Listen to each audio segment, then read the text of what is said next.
शिव पुराण हिंदू धर्म के 18 प्रमुख पुराणों में से एक है, जिसमें भगवान शिव की महिमा, उनके अवतार, लीला, उपदेश और भक्ति का वर्णन किया गया है। इसमें शिव तत्व, सृष्टि की उत्पत्ति, देवी पार्वती और शिव विवाह, रुद्र रूप और शिव के विभिन्न भक्तों की कथाएं शामिल हैं। शिव पुराण की रचना महर्षि वेदव्यास ने की थी। यह मूल रूप से 12 संहिताओं में विभाजित था, लेकिन वर्तमान में इसमें 7 संहिताएं और लगभग 24,000 श्लोक उपलब्ध हैं। पहला अध्याय पापनाशक साधनों के विषय में प्रश्न, जो आदि से लेकर अंत में है, नित्य मंगलमय है, जो आत्मा के स्वरूप को प्रकाशित करने वाले हैं, जिनके 5 मुख हैं और जो खेल खेल में जगत की रचना, पालन और संहार तथा अनुग्रह एवं तिरोभाव रूप 5 प्रबल कर्म करते हैं, उन सर्वश्रेष्ठ अजर अमर उमापति भगवान शंकर का मैं मन ही मन चिंतन करता हूं। व्यास जी कहते हैं, धर्म का महान क्षेत्र जहां गंगा यमुना का संगम है, उस पुण्यमय प्रयाग जो ब्रह्मलोक का मार्ग है, वहां एक बार महातेजस्वी महाभाग महात्मा मुनियों ने विशाल यज्ञ का आयोजन किया। उस ज्ञान यज्ञ का समाचार सुनकर पौराणिक शिरोमणि व्यास जी के शिष्य सूत जी वहां मुनियों के दर्शन के लिए आए। सूत जी का सभी मुनियों ने विधिवत स्वागत व सत्कार किया तथा उनकी स्तुति करते हुए हाथ जोड़कर उनसे कहा, हे सर्वज्ञ विद्वान रोमहर्षण जी, आप बड़े भाग्यशाली हैं। आपने स्वयं व्यास जी के मुख से पुराण विद्या प्राप्त की है। आप आश्चर्य स्वरूप कथाओं का भंडार हैं। आप भूत भविष्य और वर्तमान के ज्ञाता हैं। हमारा सौभाग्य है कि आपके दर्शन हुए। आपका यहां आना निरर्थक नहीं हो सकता। आप कल्याणकारी हैं, उत्तम बुद्धि वाले सूत जी। यदि आपका अनुग्रह हो तो गोपनीय होने पर भी आप शुभाशुभ तत्व का वर्णन करें, जिससे हमारी तृप्ति नहीं होती और उसे सुनने की हमारी इच्छा ऐसे ही रहती है। कृपा कर उस विषय का वर्णन करें। घोर कलयुग आने पर मनुष्य पुण्य कर्म से दूर होकर दुराचार में फंस जाएंगे, दूसरों की बुराई करेंगे, पराई स्त्रियों के प्रति आसक्त होंगे, हिंसा करेंगे, मूर्ख, नास्तिक और पशु बुद्धि हो जाएंगे। सूत जी, कलयुग में वेद प्रतिपादित वर्ण आश्रम व्यवस्था नष्ट हो जाएगी। प्रत्येक वर्ण और आश्रम में रहने वाले अपने अपने धर्मों के आचरण का परित्याग कर विपरीत आचरण करने में सुख प्राप्त करेंगे। इस सामाजिक वर्ण संकरता से लोगों का पतन होगा, परिवार टूट जाएंगे, समाज बिखर जाएगा, प्राकृतिक आपदाओं से जगह जगह लोगों की मृत्यु होगी, धन का क्षय होगा, स्वार्थ और लोभ की प्रवृत्ति बढ़ जाएगी, ब्राह्मण लोभी हो जाएंगे और वेद बेचकर धन प्राप्त करेंगे, मद से मोहित होकर दूसरों को ठगेंगे, पूजा पाठ नहीं करेंगे और ब्रह्म ज्ञान से शून्य होंगे। क्षत्रिय अपने धर्म को त्याग कर कुसंगी, पापी और व्यभिचारी हो जाएंगे। शौर्य से रहित हो वे शूद्रों जैसा व्यवहार करेंगे और काम के अधीन हो जाएंगे। वैश्य धर्म से विमुख हो संस्कार भ्रष्ट होकर कुमार्गी धनोपार्जन परायण होकर नाप तौल में ध्यान लगाएंगे। शूद्र अपना धर्म कर्म छोड़कर अच्छी वेशभूषा से सुशोभित हो व्यर्थ घूमेंगे। वे कुटिल और ईर्ष्यालु होकर अपने धर्म के प्रतिकूल हो जाएंगे। कुकर्मी और वाद विवाद करने वाले होंगे। वे स्वयं को कुलीन मानकर सभी धर्मों और वर्णों में विवाह करेंगे। स्त्रियां सदाचार से विमुख हो जाएंगी। वे अपने पति का अपमान करेंगी और सास ससुर से लड़ेंगी, मलिन भोजन करेंगी। उनका शील स्वभाव बहुत बुरा होगा। सूत जी, इस तरह जिनकी बुद्धि नष्ट हो गई है और जिन्होंने अपने धर्म का त्याग कर दिया है, ऐसे लोग लोक परलोक में उत्तम गति कैसे प्राप्त करेंगे? इस चिंता से हम सभी व्याकुल हैं। परोपकार के समान कोई धर्म नहीं है। इस धर्म का पालन करने वाला दूसरों को सुखी करता हुआ स्वयं भी प्रसन्नता अनुभव करता है। यह भावना यदि निष्काम हो तो कर्ता का हृदय शुद्ध करते हुए उसे परम गति प्रदान करती है। हे महामुने, आप समस्त सिद्धांतों के ज्ञाता हैं। कृपा कर कोई ऐसा उपाय बताइए जिससे इन सब के पापों का तत्काल नाश हो जाए। व्यास जी कहते हैं, उन श्रेष्ठ मुनियों की यह बात सुनकर सूत जी मन ही मन परम श्रेष्ठ भगवान शंकर का स्मरण करके उनसे इस प्रकार बोले। दूसरा अध्याय शिव पुराण का परिचय और महिमा। सूत जी कहते हैं, साधु महात्माओं, आपने बहुत अच्छी बात पूछी है। यह प्रश्न तीनों लोकों का हित करने वाला है। आप लोगों के स्नेहपूर्ण आग्रह पर गुरुदेव व्यास का स्मरण कर मैं समस्त पापराशियों से उद्धार करने वाले शिव पुराण की अमृत कथा का वर्णन कर रहा हूं। ये वेदांत का सार सर्वस्व है। यही परलोक में परमार्थ को देने वाला है तथा दुष्टों का विनाश करने वाला है। इसमें भगवान शिव के उत्तम यश का वर्णन है। धर्म, अर्थ, काम और मोक्ष आदि पुरुषार्थों को देने वाला पुराण अपने प्रभाव की दृष्टि से वृद्धि तथा विस्तार को प्राप्त हो रहा है। शिव पुराण के अध्ययन से कलयुग के सभी पापों में लिप्त जीव उत्तम गति को प्राप्त होंगे। इसके उदय से ही कलयुग का उत्पात शांत हो जाएगा। शिव पुराण को वेद तुल्य माना जाएगा। इसका प्रवचन सर्वप्रथम भगवान शिव ने ही किया था। इस पुराण के 12 खंड या भेद हैं। ये 12 संहिताएं हैं। 1 विद्येश्वर संहिता, 2 रुद्र संहिता, 3 विनायक संहिता, 4 उमा संहिता, 5 सहस्रकोटि रुद्र संहिता, 7 कैलाश संहिता, 8 शतरुद्र संहिता, 9 कोटि रुद्र संहिता, 10 मातृ संहिता, 11 वायवीय संहिता तथा 12 धर्म संहिता। विद्येश्वर संहिता में 10,000 श्लोक हैं। रुद्र संहिता, विनायक संहिता, उमा संहिता और मातृ संहिता प्रत्येक में 8-8 हजार श्लोक हैं। एकादश रुद्र संहिता में 13,000, कैलाश संहिता में 6,000, शतरुद्र संहिता में 3,000, कोटि रुद्र संहिता में 9,000, सहस्र कोटि रुद्र संहिता में 11,000, वायवीय संहिता में 4,000 तथा धर्म संहिता में 12,000 श्लोक हैं। मूल शिव पुराण में कुल 1,00,000 श्लोक हैं, परंतु व्यास जी ने इसे 24,000 श्लोकों में संक्षिप्त कर दिया है। पुराणों की क्रम संख्या में शिव पुराण का चौथा स्थान है, जिसमें 7 संहिताएं हैं। पूर्व काल में भगवान शिव ने 100 करोड़ श्लोकों का पुराण ग्रंथ ग्रंथित किया था। सृष्टि के आरंभ में निर्मित यह पुराण साहित्य अधिक विस्तृत था।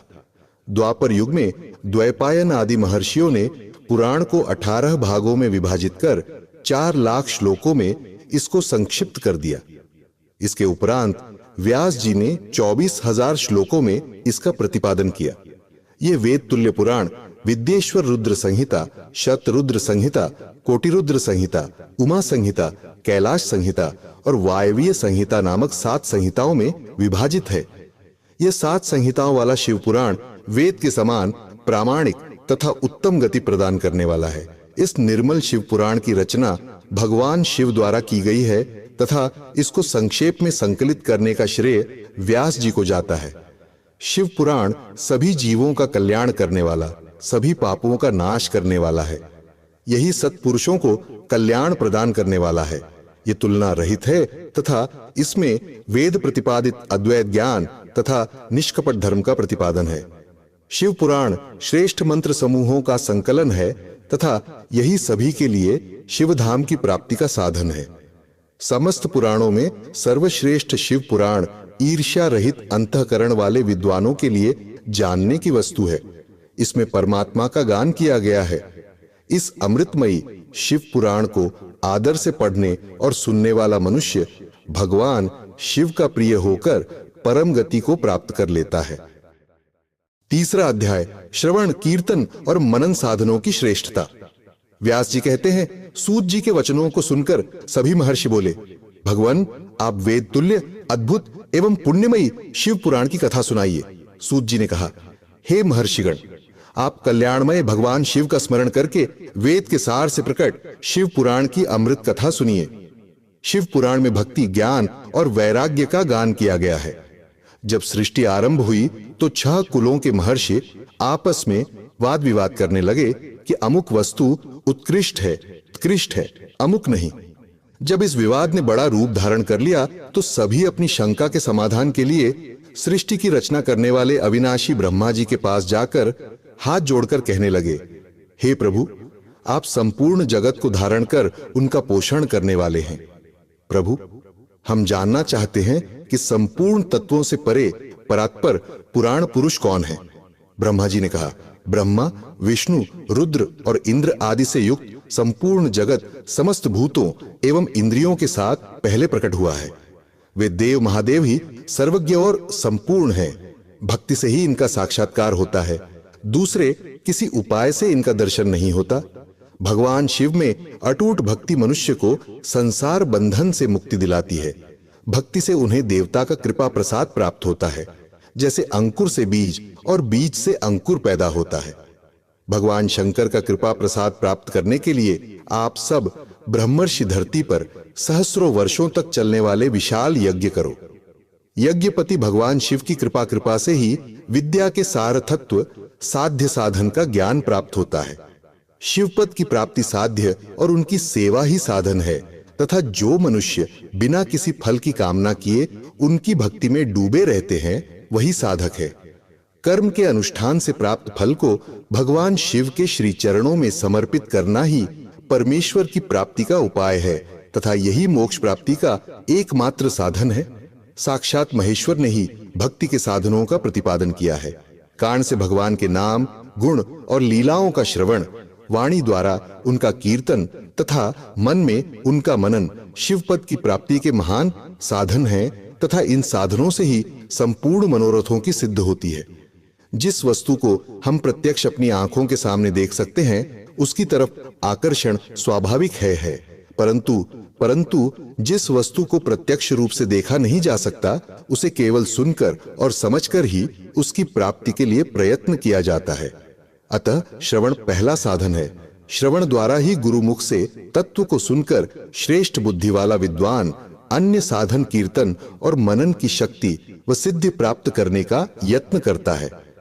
मनन के बाद इस साधन की साधना करते रहने से धीरे धीरे भगवान शिव का संयोग प्राप्त होता है और लौकिक आनंद की प्राप्ति होती है। भगवान शिव की पूजा, उनके नामों का जाप तथा उनके रूप गुण विलास के हृदय में निरंतर चिंतन को ही मनन कहा जाता है। महेश्वर की कृपा दृष्टि से उपलब्ध इस साधन को ही प्रमुख साधन कहा जाता है। चौथा अध्याय। सनत कुमार व्यास संवाद सूत जी कहते हैं, हे मुनियों, इस साधन का महात्म्य बताते समय मैं एक प्राचीन वृत्तांत का वर्णन करूंगा, जिसे आप ध्यान पूर्वक सुने। बहुत पहले की बात है। पराशर मुनि के पुत्र मेरे गुरु व्यासदेव जी सरस्वती नदी के तट पर तपस्या कर रहे थे। एक दिन सूर्य के समान तेजस्वी विमान से यात्रा करते हुए भगवान सनत कुमार वहां जा पहुंचे। मेरे गुरु ध्यान में मग्न थे। जागने पर अपने सामने सनत कुमार जी को देखकर वे बड़ी तेजी से उठे और उनके चरणों का स्पर्श कर उन्हें अर्घ्य देकर योग्य आसन पर विराजमान किया। प्रसन्न होकर सनत कुमार जी गंभीर वाणी में बोले, मुनि, तुम सत्य का चिंतन करो। सत्य तत्व का चिंतन ही श्रेय प्राप्ति का मार्ग है। इसी से कल्याण का मार्ग प्रशस्त होता है। यही कल्याणकारी है। यह जब जीवन में आ जाता है तो सब सुंदर हो जाता है। सत्य का अर्थ है सदैव रहने वाला। इस काल का कोई प्रभाव नहीं पड़ता। यह सदा एक समान रहता है। सनत कुमार जी ने महर्षि व्यास को आगे समझाते हुए कहा, महर्षि, सत्य पदार्थ भगवान शिव ही हैं। भगवान शंकर का श्रवण, कीर्तन और मनन ही उन्हें प्राप्त करने के सर्वश्रेष्ठ साधन हैं। पूर्व काल में मैं दूसरे अनेकानेक साधनों के भ्रम में पड़ा घूमता हुआ तपस्या करने मंदराचल पर जा पहुंचा। कुछ समय बाद महेश्वर शिव की आज्ञा से सबके साक्षी तथा शिवगणों के स्वामी नंदिकेश्वर वहां आए और स्नेह पूर्वक मुक्ति का साधन बताते हुए बोले, भगवान शंकर का श्रवण, कीर्तन और मनन ही मुक्ति का स्रोत है। यह बात मुझे स्वयं देवाधिदेव भगवान शिव ने बताई है। अतः तुम इन्हीं साधनों का अनुष्ठान करो। व्यास जी से ऐसा कहकर अनुगामियों सहित सनत कुमार ब्रह्मधाम को चले गए। इस प्रकार इस उत्तम वृत्तांत का संक्षेप में मैंने वर्णन किया है। अर्ष बोले, सूत जी, आपने श्रवण, कीर्तन और मनन को मुक्ति का उपाय बताया है, किंतु जो मनुष्य इन तीनों साधनों में असमर्थ हो, वह मनुष्य कैसे मुक्त हो सकता है? किस कर्म के द्वारा बिना यत्न के ही मोक्ष मिल सकता है? पांचवां अध्याय। शिवलिंग का रहस्य एवं महत्व। सूत जी कहते हैं, हे शौनक जी, श्रवण, कीर्तन और मनन जैसे साधनों को करना प्रत्येक के लिए सुगम नहीं है। इसके लिए योग्य गुरु और आचार्य चाहिए। गुरुमुख से सुनी गई वाणी मन की शंकाओं को दग्ध करती है। गुरुमुख से सुने शिव तत्व द्वारा शिव के रूप स्वरूप के दर्शन और गुणानुवाद में रसानुभूति होती है। तभी भक्त कीर्तन कर पाता है। यदि ऐसा कर पाना संभव न हो तो मोक्षार्थी को चाहिए कि वह भगवान शंकर के लिंग एवं मूर्ति की स्थापना करके रोज उनकी पूजा करे। इसे अपनाकर वह इस संसार सागर से पार हो सकता है। संसार सागर से पार होने के लिए इस तरह की पूजा आसानी से भक्ति पूर्वक की जा सकती है। अपनी शक्ति एवं सामर्थ्य के अनुसार धनराशि से शिवलिंग या शिवमूर्ति की स्थापना कर भक्ति भाव से उसकी पूजा करनी चाहिए। मंडप, गोपुर, तीर्थ, मठ एवं क्षेत्र की स्थापना कर उत्सव का आयोजन करना चाहिए तथा पुष्प, धूप, वस्त्र, गंध, दीप तथा पुआ और तरह तरह के भोजन नैवेद्य के रूप में अर्पित करने चाहिए। श्री शिवजी ब्रह्मरूप और निष्कल अर्थात कला रहित भी हैं और कला सहित भी। मनुष्य इन दोनों स्वरूपों की पूजा करते हैं। शंकर जी को ही ब्रह्म पदवी भी प्राप्त है। कला पूर्ण भगवान शिव की मूर्ति पूजा भी मनुष्यों द्वारा की जाती है और वेदों ने भी इस तरह की पूजा की आज्ञा प्रदान की है। सनत कुमार जी ने पूछा, हे नंदिकेश्वर, पूर्व काल में उत्पन्न हुए लिंगबेर अर्थात मूर्ति की उत्पत्ति के संबंध में आप हमें विस्तार से बताइए। नंदिकेश्वर ने बताया, मुनीश्वर, प्राचीन काल में एक बार ब्रह्मा और विष्णु के मध्य युद्ध हुआ तो उनके बीच स्तंभ रूप में शिवजी प्रकट हो गए। इस प्रकार उन्होंने पृथ्वी लोक का संरक्षण किया। उसी दिन से महादेव जी का लिंग के साथ साथ मूर्ति पूजन भी जगत में प्रचलित हो गया। अन्य देवताओं की साकार अर्थात मूर्ति पूजा होने लगी, जो कि अभीष्ट फल प्रदान करने वाली थी। परंतु शिवजी के लिंग और मूर्ति दोनों रूप ही पूजनीय हैं। छठा अध्याय, ब्रह्मा विष्णु युद्ध। नंदिकेश्वर बोले, पूर्व काल में श्री विष्णु अपनी पत्नी श्री लक्ष्मी जी के साथ शेष शैया पर शयन कर रहे थे। तब एक बार ब्रह्मा जी वहां पहुंचे और विष्णु जी को पुत्र कहकर पुकारने लगे। पुत्र उठो, मैं तुम्हारा ईश्वर तुम्हारे सामने खड़ा हूं। यह सुनकर विष्णु जी को क्रोध आ गया। फिर भी शांत रहते हुए वे बोले, पुत्र, तुम्हारा कल्याण हो। कहो, अपने पिता के पास कैसे आना हुआ? यह सुनकर ब्रह्मा जी कहने लगे, मैं तुम्हारा रक्षक हूं, सारे जगत का पितामह हूं, सारा जगत मुझ में निवास करता है। तू मेरी नाभि कमल से प्रकट होकर मुझसे ऐसी बातें कर रहा है। इस प्रकार दोनों में विवाद होने लगा। तब वे दोनों अपने को प्रभु कहते कहते एक दूसरे का वध करने को तैयार हो गए। हंस और गरुड़ पर बैठे दोनों परस्पर युद्ध करने लगे। ब्रह्मा जी के वक्षस्थल में विष्णु जी ने अनेकों अस्त्रों का प्रहार करके उन्हें व्याकुल कर दिया। इससे कुपित हो ब्रह्मा जी ने भी पलटकर भयानक प्रहार किए। उनके पारस्परिक आघातों से देवताओं में हलचल मच गई। वे घबराए और त्रिशूलधारी भगवान शिव के पास गए और उन्हें सारी व्यथा सुनाई। भगवान शिव अपनी सभा में उमा देवी सहित सिंहासन पर विराजमान थे और मंद मंद मुस्कुरा रहे थे। 7वां अध्याय, शिव निर्णय। महादेव जी बोले, पुत्रों, मैं जानता हूं कि तुम ब्रह्मा और विष्णु के परस्पर युद्ध से बहुत दुखी हो। तुम डरो मत, मैं अपने गणों के साथ तुम्हारे साथ चलता हूं। तब भगवान शिव अपने नंदी पर आरूढ़ हो देवताओं सहित युद्ध स्थल की ओर चल दिए। वहां छिपकर वे ब्रह्मा विष्णु के युद्ध को देखने लगे। उन्हें जब यह झात हुआ कि वे दोनों एक दूसरे को मारने की इच्छा से माहेश्वर और पाशुपात अस्त्रों का प्रयोग करने जा रहे हैं, तो वे युद्ध को शांत करने के लिए महाअग्नि के तुल्य एक स्तंभ रूप में ब्रह्मा और विष्णु के मध्य खड़े हो गए। महाअग्नि के प्रकट होते ही दोनों के अस्त्र स्वयं ही शांत हो गए। अस्त्रों को शांत होते देखकर ब्रह्मा और विष्णु दोनों कहने लगे कि इस अग्नि स्वरूप स्तंभ के बारे में हमें जानकारी करनी चाहिए। दोनों ने उसकी परीक्षा लेने का निर्णय लिया। भगवान विष्णु ने शूकर रूप धारण किया और उसको देखने के लिए नीचे धरती में चल दिए। ब्रह्मा जी हंस का रूप धारण करके ऊपर की ओर चल दिए। पाताल में बहुत नीचे जाने पर भी विष्णु जी को स्तंभ का अंत नहीं मिला, अतः वे वापस चले आए। ब्रह्मा जी ने आकाश में जाकर केतकी का फूल देखा। वे उस फूल को लेकर विष्णु जी के पास गए। विष्णु ने उनके चरण पकड़ लिए। ब्रह्मा जी के छल को देखकर भगवान शिव प्रकट हुए। विष्णु जी की महानता से शिव प्रसन्न होकर बोले, हे विष्णु जी, आप सत्य बोलते हैं, अतः मैं आपको अपनी समानता का अधिकार देता हूं। 8वां अध्याय, ब्रह्मा का अभिमान भंग। नंदिकेश्वर बोले, महादेव जी ब्रह्मा जी के छल पर अत्यंत क्रोधित हुए। उन्होंने अपने त्रिनेत्र तीसरी आंख से भैरव को प्रकट किया और उन्हें आज्ञा दी कि वह तलवार से ब्रह्मा जी को दंड दें। आज्ञा पाते ही भैरव ने ब्रह्मा जी के बाल पकड़ लिए और उनका 5वां सिर काट दिया। ब्रह्मा जी डर के मारे कांपने लगे। उन्होंने भैरव के चरण पकड़ लिए तथा क्षमा मांगने लगे। इसे देखकर श्री विष्णु ने भगवान शिव से प्रार्थना की कि आपकी कृपा से ही ब्रह्मा जी को 5वां सिर मिला था, अतः आप इन्हें क्षमा कर दें। तब शिव जी की आज्ञा पाकर ब्रह्मा को भैरव ने छोड़ दिया। शिव जी ने कहा, तुमने प्रतिष्ठा और ईश्वरत्व को दिखाने के लिए छल किया है, इसलिए मैं तुम्हें शाप देता हूं कि तुम सत्कार, स्थान व उत्सव से विहीन रहोगे। ब्रह्मा जी को अपनी गलती का पछतावा हो चुका था। उन्होंने भगवान शिव के चरण पकड़कर क्षमा मांगी और निवेदन किया कि वे उनका 5वां सिर पुनः प्रदान करें। महादेव जी ने कहा, जगत की स्थिति को बिगड़ने से बचाने के लिए पापी को दंड अवश्य देना चाहिए ताकि लोक मर्यादा बनी रहे। मैं तुम्हें वरदान देता हूं कि तुम गणों के आचार्य कहलाओगे और तुम्हारे बिना यज्ञ पूर्ण न होंगे। फिर उन्होंने केतकी के पुष्प से कहा, अरे दुष्ट केतकी पुष्प, अब तुम मेरी पूजा के अयोग्य रहोगे।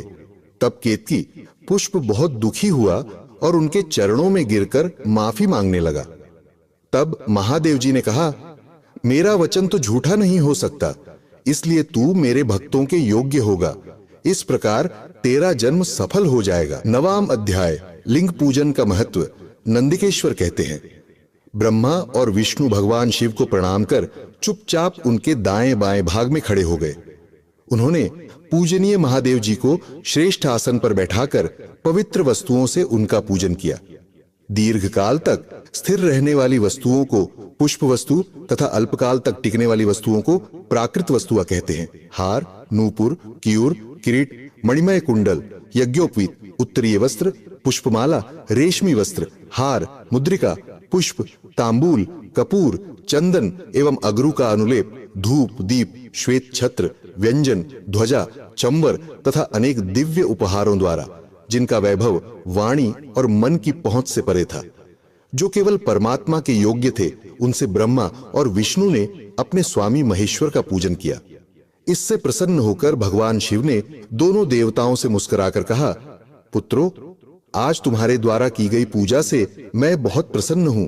इसी कारण यह दिन परम पवित्र और महान होगा। यह तिथि शिवरात्रि के नाम से प्रसिद्ध होगी और मुझे परम प्रिय होगी।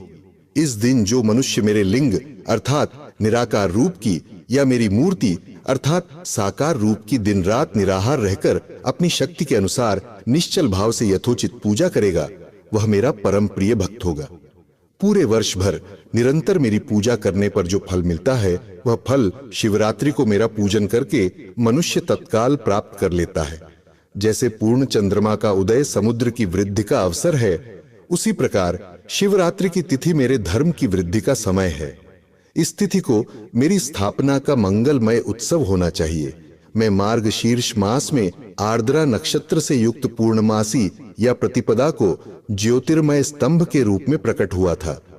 इस दिन जो भी मनुष्य पार्वती सहित मेरा दर्शन करता है अथवा मेरी मूर्ति या लिंग की झांकी निकालता है, वह मेरे लिए कार्तिकेय से भी अधिक प्रिय है। इस शुभ दिन मेरे दर्शन मात्र से पूरा फल प्राप्त होता है। यदि दर्शन के साथ मेरा पूजन भी किया जाए तो इतना अधिक फल प्राप्त होता है कि वाणी द्वारा उसका वर्णन नहीं किया जा सकता। लिंग रूप में प्रकट होकर मैं बहुत बड़ा हो गया था, अतः लिंग के कारण यह भूतल लिंग स्थान के नाम से प्रसिद्ध हुआ। जगत के लोग इसका दर्शन और पूजन कर सकें, इसके लिए यह अनादि और अनंत ज्योति स्तंभ अथवा ज्योतिर्मय लिंग अत्यंत छोटा हो जाएगा। यह लिंग सब प्रकार के भोग सुलभ कराने वाला तथा भोग और मोक्ष का एकमात्र साधन है। इसका दर्शन, स्पर्श और ध्यान प्राणियों को जन्म और मृत्यु के कष्ट से छुड़ाने वाला है। शिवलिंग के यहाँ प्रकट होने के कारण यह स्थान अरुणाचल नाम से प्रसिद्ध होगा तथा यहाँ बड़े बड़े तीर्थ प्रकट होंगे। इस स्थान पर रहने या मरने से जीवों को मोक्ष प्राप्त होगा। मेरे दो रूप हैं, साकार और निराकार। पहले मैं स्तंभ रूप में प्रकट हुआ, फिर अपने साक्षात रूप में। ब्रह्म भाव मेरा निराकार रूप है तथा महेश्वर भाव मेरा साक्षात रूप है। ये दोनों ही मेरे सिद्ध रूप हैं। मैं ही पर ब्रह्म परमात्मा हूं। जीवों पर अनुग्रह करना मेरा कार्य है। मैं जगत की वृद्धि करने वाला होने के कारण ब्रह्म कहलाता हूं। सर्वत्र स्थित होने के कारण मैं ही सबकी आत्मा हूं। सर्ग से लेकर अनुग्रह तक जो जगत संबंधी 5 कृत्य हैं, वे सदा ही मेरे हैं। मेरी ब्रह्मरूपता का बोध कराने के लिए पहले लिंग प्रकट हुआ, फिर अज्ञात ईश्वरत्व का साक्षात्कार कराने के लिए मैं जगदीश्वर रूप में प्रकट हो गया। मेरा सकल रूप मेरे ईशत्व का और निष्कल रूप मेरे ब्रह्म स्वरूप का बोध कराता है। मेरा लिंग मेरा स्वरूप है और मेरे सामीप्य की प्राप्ति कराने वाला है। मेरे लिंग की स्थापना करने वाले मेरे उपासक को मेरी समानता की प्राप्ति हो जाती है तथा मेरे साथ एकत्व का अनुभव करता हुआ संसार सागर से मुक्त हो जाता है। वह जीते जी परमानंद की अनुभूति करता हुआ शरीर का त्याग कर शिवलोक को प्राप्त होता है, अर्थात मेरा ही स्वरूप हो जाता है। मूर्ति की स्थापना लिंग की अपेक्षा गौण है। यह उन भक्तों के लिए है जो शिव तत्व के अनुशीलन में सक्षम नहीं है। 10वां अध्याय प्रणव एवं पंचाक्षर मंत्र की महत्ता। ब्रह्मा और विष्णु ने पूछा, प्रभु, सृष्टि आदि 5 कृत्यों के लक्षण क्या हैं? यह हम दोनों को बताइए। भगवान शिव बोले, मेरे कर्तव्यों को समझना अत्यंत गहन है, तथापि मैं कृपा पूर्वक तुम्हें बता रहा हूं। सृष्टि, पालन, संहार, तिरोभाव और अनुग्रह मेरे जगत संबंधी 5 कार्य हैं जो नित्य सिद्ध हैं। संसार की रचना का आरंभ सृष्टि कहलाता है। मुझसे पालित होकर सृष्टि का सुस्थिर रहना उसका पालन है। उसका विनाश ही संहार है। प्राणों के उत्क्रमण को तिरोभाव कहते हैं।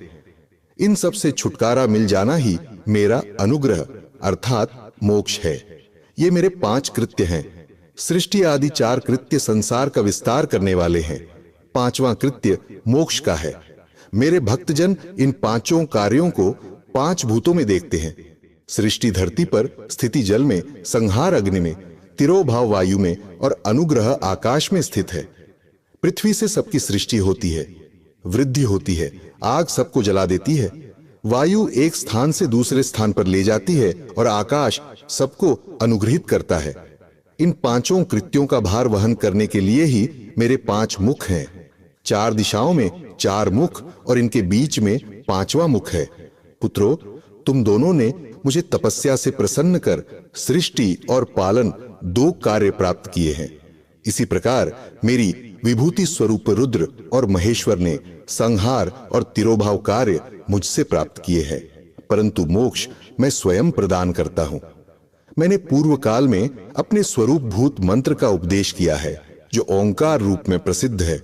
यह मंगलकारी मंत्र है। सर्वप्रथम मेरे मुख से ओंकार प्रकट हुआ, जो मेरे स्वरूप का बोध कराता है। इसका स्मरण निरंतर करने से मेरा ही सदा स्मरण होता है। मेरे उत्तरवर्ती मुख से आकार का, पश्चिम मुख से उकार का, दक्षिण मुख से मकार का, पूर्ववर्ती मुख से बिंदु का तथा मध्यवर्ती मुख से नाद का प्रकटीकरण हुआ है। इस प्रकार इन 5 अवयवों से ओंकार का विस्तार हुआ है। इन 5 अवयवों के एकाकार होने पर प्रणव ओम नामक अक्षर उत्पन्न हुआ। जगत में उत्पन्न सभी स्त्री पुरुष इस प्रणव मंत्र में व्याप्त हैं। यह मंत्र शिव शक्ति दोनों का बोधक है। इसी से पंचाक्षर मंत्र ओम नमः शिवाय की उत्पत्ति हुई है। यह मेरे साकार रूप का बोधक है। इस पंचाक्षर मंत्र से मातृका वर्ण प्रकट हुए हैं, जो 5 भेद वाले हैं। इसी से शिरोमंत्र सहित त्रिपदा गायत्री का प्राकट्य हुआ है। इस गायत्री से संपूर्ण वेद प्रकट हुए और उन वेदों से करोड़ों मंत्र निकले हैं। उन मंत्रों से विभिन्न कार्यों की सिद्धि होती है। इस पंचाक्षर प्रणव मंत्र से सभी मनोरथ पूर्ण होते हैं। इस मंत्र से भोग और मोक्ष दोनों प्राप्त होते हैं। नंदकेश्वर कहते हैं, जगदम्बा उमा गौरी पार्वती के साथ बैठे महादेव ने उत्तरवर्ती मुख बैठे ब्रह्मा और विष्णु को पर्दा करने वाले वस्त्र से आच्छादित कर उनके मस्तक पर अपना हाथ रखकर धीरे धीरे उच्चारण कर उन्हें उत्तम मंत्र का उपदेश दिया। 3 बार मंत्र का उच्चारण करके भगवान शिव ने उन्हें शिष्यों के रूप में दीक्षा दी। गुरु दक्षिणा के रूप में दोनों ने अपने आप को समर्पित करते हुए दोनों हाथ जोड़कर उनके समीप खड़े हो जगत गुरु भगवान शिव की इस प्रकार स्तुति करने लगे। ब्रह्मा विष्णु बोले, प्रभो, आपके साकार और निराकार 2 रूप हैं।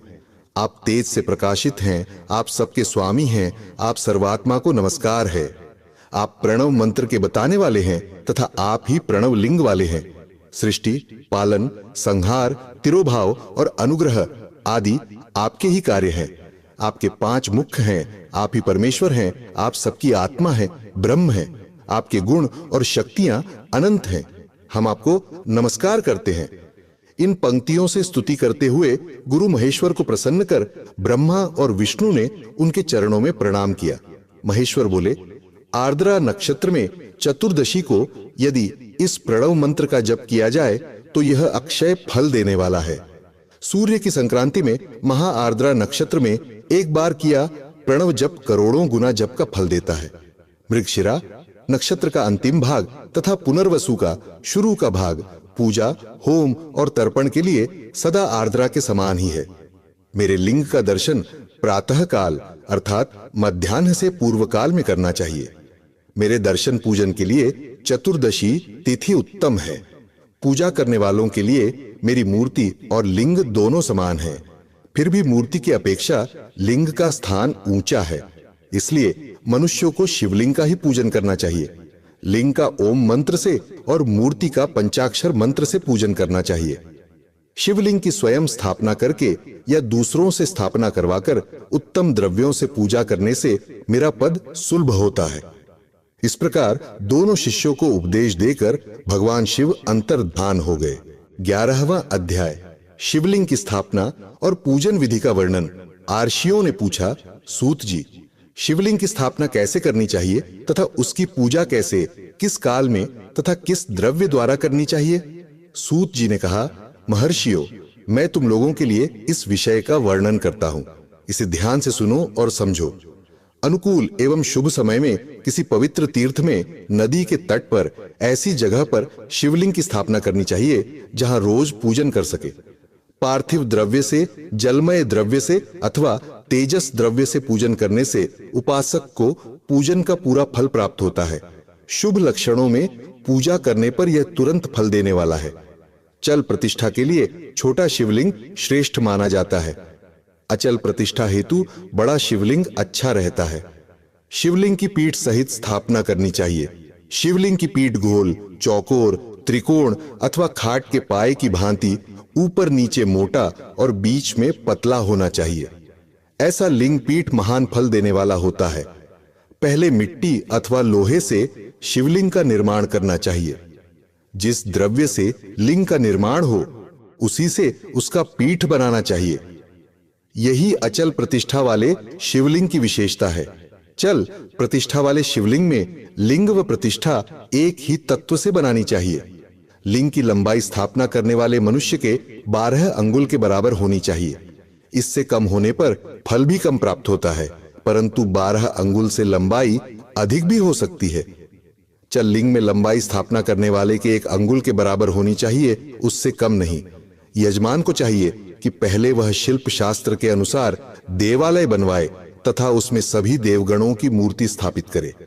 देवालय का गर्भगृह सुंदर, सुदृढ़ और स्वच्छ होना चाहिए। उसमें पूर्व और पश्चिम में 2 मुख्य द्वार हों। जहां शिवलिंग की स्थापना करनी हो उस स्थान के गर्त में नीलम, लाल वैदुर्य, श्याम, मरकत, मोती, मूंगा, गोमेद और हीरा इन 9 रत्नों को वैदिक मंत्रों के साथ छोड़े। 5 वैदिक मंत्रों द्वारा 5 स्थानों से पूजन करके अग्नि में आहुति दें और परिवार सहित मेरी पूजा करके आचार्य को धन से तथा भाई बंधुओं को मनचाही वस्तु से संतुष्ट करें। याचकों को सुवर्ण, गृह एवं भू संपत्ति तथा गाय आदि प्रदान करें। स्थावर जंगम सभी जीवों को यत्न पूर्वक संतुष्ट कर एक गड्ढे में सुवर्ण तथा 9 प्रकार के रत्न भरकर वैदिक मंत्रों का उच्चारण करके परम कल्याणकारी महादेव जी का ध्यान करें। तत्पश्चात नाद घोष से युक्त महामंत्र ओंकार का उच्चारण करके गड्ढे में पीठयुक्त शिवलिंग की स्थापना करें। वहां परम सुंदर मूर्ति की भी स्थापना करनी चाहिए तथा भूमि संस्कार की विधि जिस प्रकार शिवलिंग के लिए की गई है उसी प्रकार मूर्ति की प्रतिष्ठा भी करनी चाहिए। मूर्ति की स्थापना अर्थात प्रतिष्ठा पंचाक्षर मंत्र से करनी चाहिए। मूर्ति को बाहर से भी लिया जा सकता है, परंतु वह साधु पुरुषों द्वारा पूजित हो। इस प्रकार शिवलिंग व मूर्ति द्वारा की गई महादेव जी की पूजा शिवपद प्रदान करने वाली है। स्थावर और जंगम से लिंग भी दो तरह का हो गया है। वृक्ष लता आदि को स्थावर लिंग कहते हैं और कृमि कीट आदि को जंगम लिंग। स्थावर लिंग को सींचना चाहिए तथा जंगम लिंग को आहार एवं जल देकर तृप्त करना चाहिए। यूं चराचर जीवों को भगवान शंकर का प्रतीक मानकर उनका पूजन करना चाहिए। इस तरह महालिंग की स्थापना करके विविध उपचारों द्वारा उसका रोज पूजन करें तथा देवालय के पास ध्वजारोहण करें। शिवलिंग साक्षात शिव का पद प्रदान करने वाला है। आवाहन, आसन, अर्घ्य, पाद्य, पाद्यांग, आचमन, स्नान, वस्त्र, यज्ञोपवीत, गंध, पुष्प, धूप, दीप, नैवेद्य, तांबूल, समर्पण, नीराजन, नमस्कार और विसर्जन, ये 16 उपचार हैं।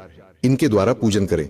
इस तरह किया गया भगवान शिव का पूजन शिव पद की प्राप्ति कराने वाला है। सभी शिवलिंगों की स्थापना के उपरांत, चाहे वे मनुष्य द्वारा स्थापित, ऋषियों या देवताओं द्वारा अथवा अपने आप प्रकट हुए हों, सभी का उपर्युक्त विधि से पूजन करना चाहिए, तभी फल प्राप्त होता है। उसकी परिक्रमा और नमस्कार करने से शिव पद की प्राप्ति होती है। शिवलिंग का नियम पूर्वक दर्शन भी कल्याणकारी होता है। मिट्टी, आटा, गाय के गोबर, फूल, कनेर पुष्प, फल, गुड़, मक्खन, भस्म अथवा अन्न से शिवलिंग बनाकर प्रतिदिन पूजन करें तथा प्रतिदिन 10,000 प्रणव मंत्रों का जाप करें अथवा दोनों संध्याओं के समय 1 सहस्र प्रणव मंत्रों का जाप करें। इससे भी शिवपद की प्राप्ति होती है। झपकाल में प्रणव मंत्र का उच्चारण मन की शुद्धि करता है। नाद और बिंदु से युक्त ओंकार को कुछ विद्वान समान प्रणव कहते हैं। प्रतिदिन 10,000 पंचाक्षर मंत्र का जाप अथवा दोनों संध्याओं को 1 सहस्र मंत्र का जाप शिव पद की प्राप्ति कराने वाला है। सभी ब्राह्मणों के लिए प्रणव से युक्त पंचाक्षर मंत्र अति फलदायक है। कलश से किया स्नान, मंत्र की दीक्षा, मातृकाओं का न्यास, सत्य से पवित्र अंतःकरण, ब्राह्मण तथा ज्ञानी गुरु सभी को उत्तम माना गया है। पंचाक्षर मंत्र का 5 करोड़ जाप करने से मनुष्य भगवान शिव के समान हो जाता है। 1, 2, 3 अथवा 4 करोड़ जाप करके मनुष्य क्रमशः ब्रह्मा, विष्णु, रुद्र तथा महेश्वर का पद प्राप्त कर लेता है। यदि 1000 दिनों तक प्रतिदिन 1 सहस्र जाप पंचाक्षर मंत्रों का किया जाए और प्रतिदिन ब्राह्मण को भोजन कराया जाए तो इससे अभीष्ट कार्य की सिद्धि होती है। ब्राह्मण को प्रतिदिन प्रातः काल 1008 बार गायत्री मंत्र का जाप करना चाहिए, क्योंकि गायत्री मंत्र शिव पद की प्राप्ति कराता है। वेद मंत्रों और वैदिक सूक्तियों का भी नियम से जाप करें। अन्य मंत्रों में जितने अक्षर हैं उनके उतने लाख जाप करें। इस प्रकार यथाशक्ति जाप करने वाला मनुष्य मोक्ष प्राप्त करता है। अपनी पसंद से कोई एक मंत्र अपनाकर प्रतिदिन उसका जाप करें अथवा AUM का नित्य 1 सहस्र जाप करें। ऐसा करने से संपूर्ण मनोरथों की सिद्धि होती है। जो मनुष्य भगवान शिव के लिए फुलवाड़ी या बगीचे लगाता है तथा शिव मंदिर में झाड़ने बुहारने का सेवा कार्य करता है, ऐसे शिव भक्त को पुण्य कर्म की प्राप्ति होती है। अंत समय में भगवान शिव उसे मोक्ष प्रदान करते हैं। काशी में निवास करने से भी योग और मोक्ष की प्राप्ति होती है। इसलिए आमरण भगवान शिव के क्षेत्र में निवास करना चाहिए। उस क्षेत्र में स्थित बावड़ी, तालाब, कुआं और पोखर को शिवलिंग समझकर वहां स्नान, दान और जाप करके मनुष्य भगवान शिव को प्राप्त कर लेता है। जो मनुष्य शिव के क्षेत्र में अपने किसी मृत संबंधी का दाह, दशाह, मासिक श्राद्ध अथवा वार्षिक श्राद्ध करता है अथवा अपने पितरों को पिंड देता है, वह तत्काल सभी पापों से मुक्त हो जाता है और अंत में शिवपद प्राप्त करता है। लोक में अपने वर्ण के अनुसार आचरण करने व सदाचार का पालन करने से शिवपद की प्राप्ति होती है। निष्काम भाव से किया गया कार्य अभीष्ट फल देने वाला एवं शिवपद प्रदान करने वाला होता है। दिन के प्रातः, मध्याह्न और सायं 3 विभाग होते हैं। इनमें सभी को एक एक प्रकार के कर्म का प्रतिपादन करना चाहिए। प्रातः काल रोजाना दैनिक शास्त्र कर्म, मध्याह्न स्काम कर्म तथा सायंकाल शांति कर्म के लिए पूजन करना चाहिए। इसी प्रकार रात्रि में 4 प्रहर होते हैं, उनमें से बीच के 2 प्रहर निशीत काल कहलाते हैं। इसी काल में पूजा करनी चाहिए, क्योंकि यह पूजा अभीष्ट फल देने वाली है। कलयुग में कर्म द्वारा ही फल की सिद्धि होगी। इस प्रकार विधि पूर्वक और समयानुसार भगवान शिव का पूजन करने वाले मनुष्य को अपने कर्मों का पूरा फल मिलता है। कमा का पूरा अर्षियों ने कहा, सूत जी, ऐसे पुण्य क्षेत्र कौन कौन से हैं जिनका आश्रय लेकर सभी स्त्री पुरुष शिवपद को प्राप्त कर लें? कृपया कर हमें बताइए।